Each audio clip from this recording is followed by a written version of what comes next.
Hey there, how's it going? We're glad to have all of you tuning in from around the world. If you're new here, welcome to the family. Don't forget to like and subscribe. The sky lit up in flames, and the region turned into an open battlefield. After more than 20 years of a hidden war, the spark finally caught fire.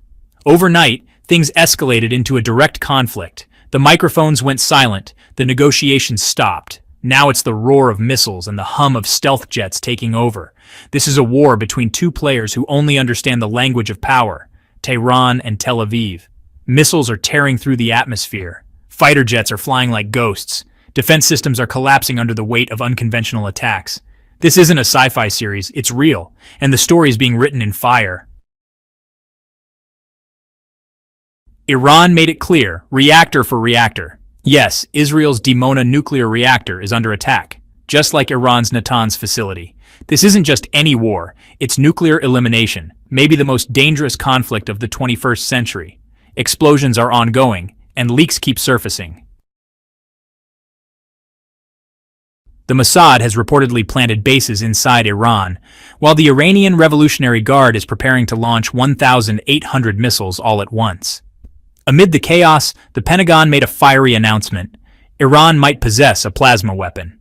Yes, the weapon people once thought was straight out of science fiction may soon enter the battlefield.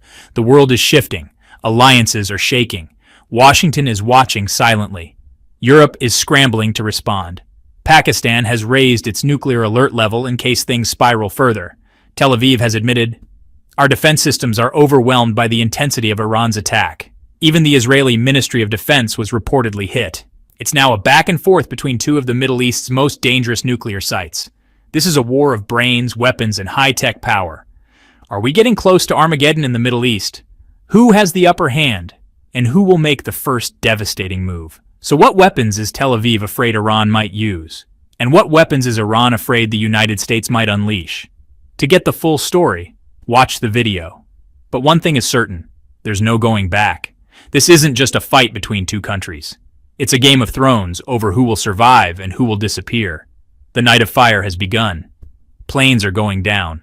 Missile strikes are being exchanged. Nuclear escalation is threatening the whole world.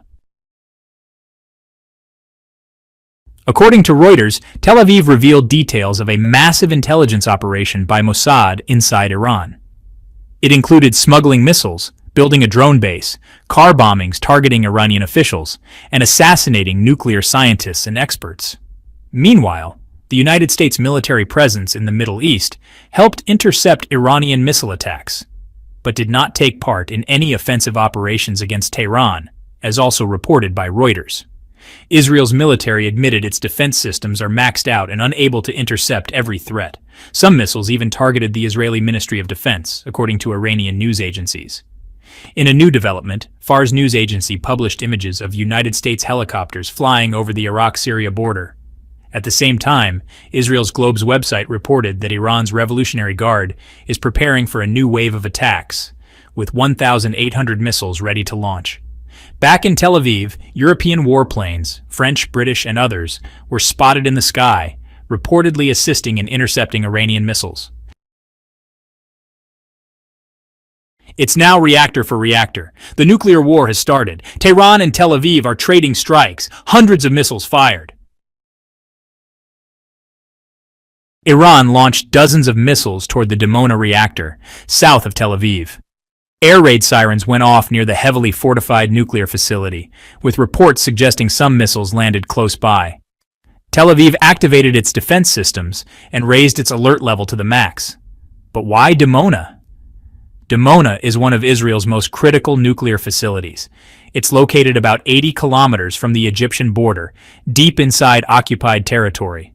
A video went viral on social media, allegedly showing the moment Iranian missiles hit the facility in response to Israel's earlier attacks on Iranian military leaders. In related news, the head of the International Atomic Energy Agency, Rafael Grossi, confirmed radiation and chemical contamination inside parts of the Natanz nuclear facility due to Israeli strikes. He noted that radiation levels outside the site remain unchanged, though internal particles were detected, manageable with proper precautions. Still, Grossi said there's no clear evidence of a direct attack on the underground enrichment facility, though damage to centrifuges is likely, according to BBC. Iran's nuclear chief, Mohammad Islami, said the Natanz site, named after martyr Ahmad Roshan, has suffered repeated attacks.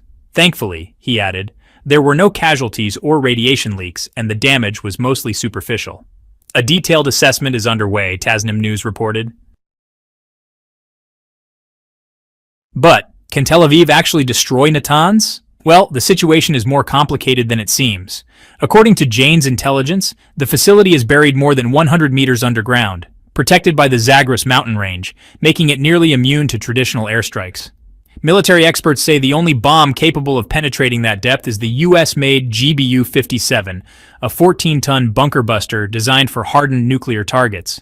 Israel doesn't have it, and when they asked for it, Washington said no. Worse still, no Israeli fighter jet can carry it. It needs a strategic bomber like the B-1 Lancer or the B-2 Spirit, both of which Tel Aviv has also requested, and again, the US refused. But what if Washington did say yes? Even then, there would still be serious challenges. Attacking a facility like Natanz would require much more than just firepower. One airstrike won't cut it. This needs a full-scale air campaign. So who has the upper hand? Launching an airstrike on a nuclear facility like Natanz isn't as simple as sending in one bomber. It would take a fully coordinated air campaign with over 120 aircraft. That includes fighter jets for protection, aircraft for air-to-air engagement, and others to take out enemy air defenses. And on top of that, you'd need at least 25 refueling planes to keep the whole operation running smoothly. The problem? Tel Aviv doesn't have that many tankers. In fact, they're still waiting to receive 4 refueling planes, and those won't arrive until 2025 and 2026. Bottom line, the reactor war has already begun, but the balance of power is still shifting. There's no clear winner. Every strike reshapes the region's calculations. Between Tel Aviv and Iran lie deadly stockpiles, weapons each side is afraid to unleash. So let's break down what both are holding on to, starting with Iran. Iran has over 100 medium-range ballistic missile launchers, capable of firing projectiles with ranges over 2,500 kilometers, more than enough to reach Tel Aviv. According to the 2025 Military Balance Report by the International Institute for Strategic Studies, things are getting even more intense. A recent Pentagon statement sparked controversy, claiming that Iran might possess a plasma weapon. Wait, plasma? As in the fourth state of matter? Yep, plasma is more destructive than lasers. It's hotter, more energetic, and faster. Militarily, it's known for its ability to penetrate armor, operate in tough weather conditions, and strike with near light-speed accuracy. If it's true that Iran has developed such a weapon, it could shift the entire balance of power in the region and beyond. Some reports claim Iran developed this tech through its experience in nuclear science, AI, and nanotechnology. Western sources told the BBC that such a weapon could serve as either a long-range offensive tool or a high-tech defensive shield. From plasma to missiles, Iran also has one of the most advanced missile arsenals in the Middle East. Here's just one example. Kheibar Shekan 4 missile. A major leap forward in Iran's missile tech. It's a medium-range ballistic missile.